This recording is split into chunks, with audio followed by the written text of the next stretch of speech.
Hi viewers, welcome to our channel. இன்றைக்கி நம்ம சேனலில் என்ன ரெசிபி பார்க்க போகிறோன்னா ரொம்ப ட்ரெடிஷ்னலான வத்த குழம்புங்க. சுண்டைக்காய் போட்டு வத்த குழம்பு பண்ண போகிறோம்.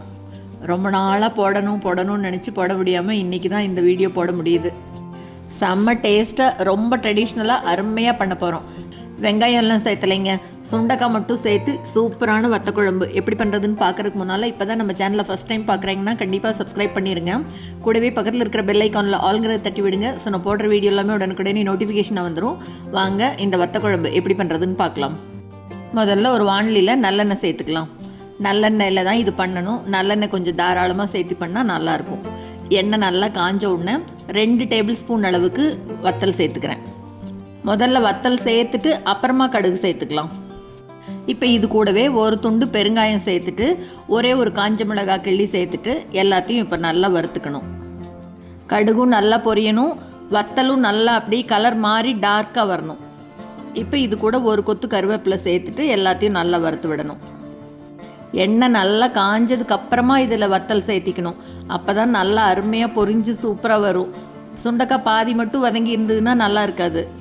பாருங்கள், சுண்டைக்காய் நல்ல கலர் மாதிரி டார்க்காக வந்துருச்சா. இப்போ இது கூட ஒரு எலுமிச்சம்பழம் சைஸ் புளியை நல்லா ஊற வச்சு தண்ணியை கரைச்சி எடுத்து வச்சுருக்கேன். இது 2 கப் அளவு இருக்குங்க. மெஷரிங் கப்பில் 2 கப் அளவு இருக்கும். இப்போ எல்லாத்தையும் நல்லா அப்படி கலந்து விட்டுறலாம். கொதி வரட்டும். புளி தண்ணி கரைக்கும் போதே ரொம்ப நீர்க்க கரைக்க வேண்டாம், அதே சமயம் ரொம்ப திக்காவும் வேண்டாம். புளியோட பச்சை வாசனை போகிற வரைக்கும் நல்லா 2 நிமிஷம் ஃபுல்லாக கொதிக்க விட்டுட்டு இப்போ இது கூட ஒரு டேபிள் ஸ்பூன் அளவுக்கு சாம்பார் பொடி சேர்த்துக்கிறேன். இப்போ நல்லா கலந்து விடலாம். பொடி கட்டி கட்டாமல் நல்லா கரைச்சி விடணும். புளி தண்ணி இந்த மாதிரி கன்சிஸ்டன்சியில் எடுத்துட்டு ஒரு டேபிள் ஸ்பூன் சாம்பார் பொடி சேர்த்து கரைச்சி விட்டோம்னா மாவெல்லாம் கரைச்சே விட வேண்டாம். இதே கரெக்டாக வந்துடும். பாருங்கள், எடுத்து விடுறேன். இந்த அளவுக்கு இருந்ததுன்னா போதும். இன்னும் ரொம்ப மாவு கரைச்சி ஊற்றி அதை கெட்டியாக பண்ண வேண்டாம். மாவு கரைச்சி விட்டோம்னா கொஞ்சம் வழுவழுப்பாயிரும், டேஸ்ட்டும் மாறிடும்.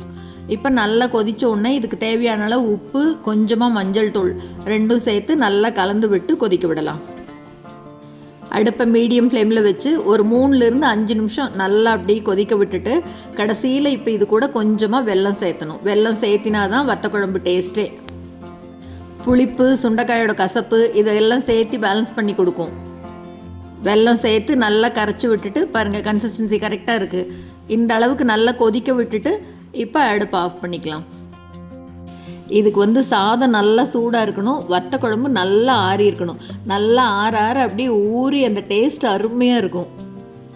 எவ்வளோ நேரம் வத்த குழம்பு நல்லா ஊறுதோ அவ்வளோக்கு அவ்வளோ டேஸ்ட் அருமையாக இருக்கும்.